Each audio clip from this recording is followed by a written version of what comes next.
प्रधानमंत्री नरेंद्र मोदी अपने देश के केंद्र शासित प्रदेश लक्षद्वीप गए थे। उन्होंने लक्षद्वीप की खूबसूरत तस्वीरें सोशल मीडिया पर पोस्ट की और लोगों से लक्षद्वीप आने की अपील की। इससे भला किसी को क्या ऐतराज हो सकता है।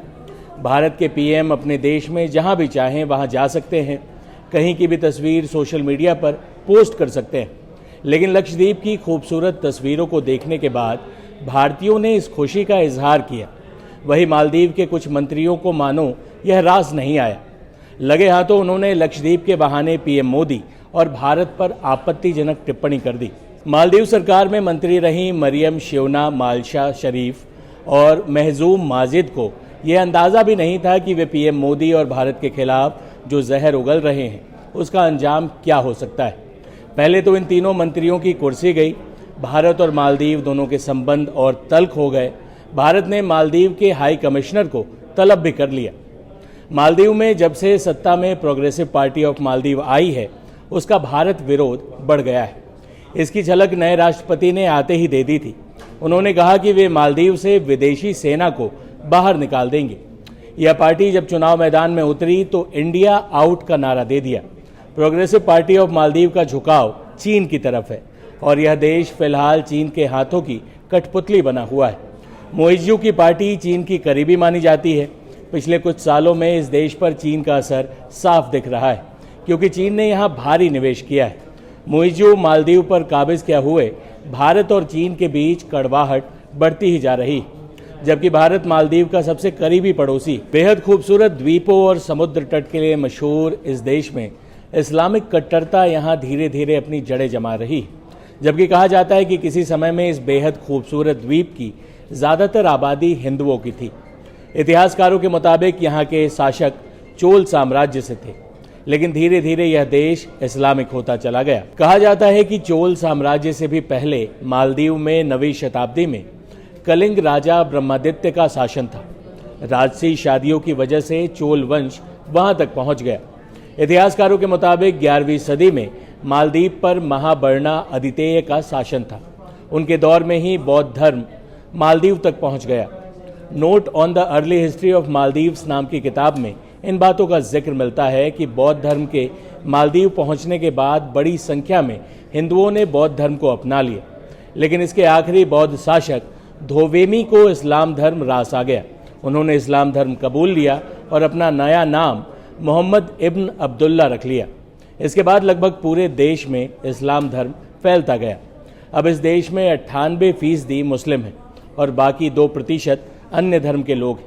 लेकिन आपको जानकर हैरानी होगी कि मालदीव में अल्पसंख्यकों को उनके धार्मिक प्रतीकों को मानने या पब्लिक में त्यौहार मनाने की छूट नहीं है। पर्यटकों के लिए भी यहाँ ऐसी ही पाबंदी।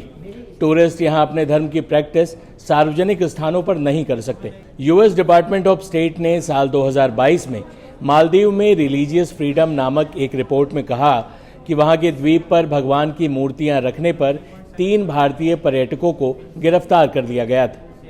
अगर किसी को मालदीव की नागरिकता चाहिए तो उसे पहले मुस्लिम, वो भी सुन्नी मुस्लिम बनना पड़ेगा। वही यहाँ पर किसी को भी धर्म परिवर्तन की इजाज़त नहीं है। कोई भी मुस्लिम नागरिक अपनी मर्जी से दूसरा धर्म नहीं अपना सकता। ऐसा करने पर बहुत कड़ी सज़ा मिलती है। यूएस स्टेट डिपार्टमेंट की रिपोर्ट कहती है कि धर्म परिवर्तन पर शरिया कानून के तहत मौत की सज़ा भी मिलती है।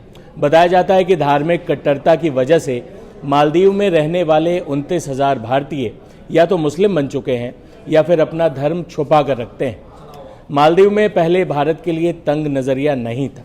भारत और मालदीव के बीच बहुत पुराने समय से जातीय, भाषाई, सांस्कृतिक, धार्मिक और व्यापारिक रिश्ते रहे।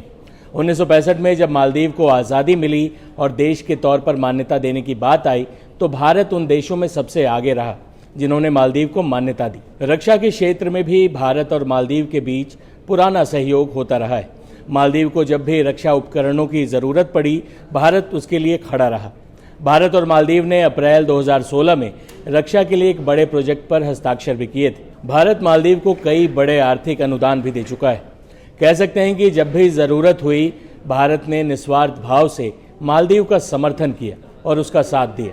लेकिन जब से चीन से उसकी गलबहियाँ हुई हैं, भारत के लिए उसका नज़रिया बदलने लगा है।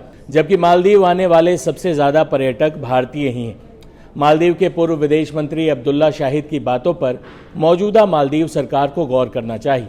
उन्होंने कहा, मौजूदा मालदीव सरकार के उपमंत्रियों और सत्तारूढ़ गठबंधन के राजनीतिक दल के एक नेता की पीएम मोदी और भारतीय लोगों के खिलाफ सोशल मीडिया पर की गई अपमानजनक टिप्पणी निंदनीय और नफरत से भरी है। सार्वजनिक पदों पर बैठे लोगों को मर्यादा बनाए रखनी चाहिए। उन्हें स्वीकार करना चाहिए कि सोशल मीडिया एक्टिविज्म और नहीं होगा और लोगों को देश के हितों की रक्षा करने की जिम्मेदारी निभानी पड़ेगी। उन्होंने लिखा कि हमारा संबंध आपसी सम्मान, इतिहास, संस्कृति और जनता के बीच मजबूत रिश्तों की बुनियाद पर टिका है। मुश्किल वक्त में भारत हमेशा से मालदीव के साथ खड़ा रहा है। भारत मालदीव का आजमाया हुआ और पक्का दोस्त है। आजमाए और पक्के दोस्त के साथ बैर रखना अच्छी बात नहीं है दोस्त। इस तरह की तमाम वीडियोस देश दुनिया की सारी खबरों के लिए आप बने रहें टाइम्स नाउ नवभारत डिजिटल के साथ।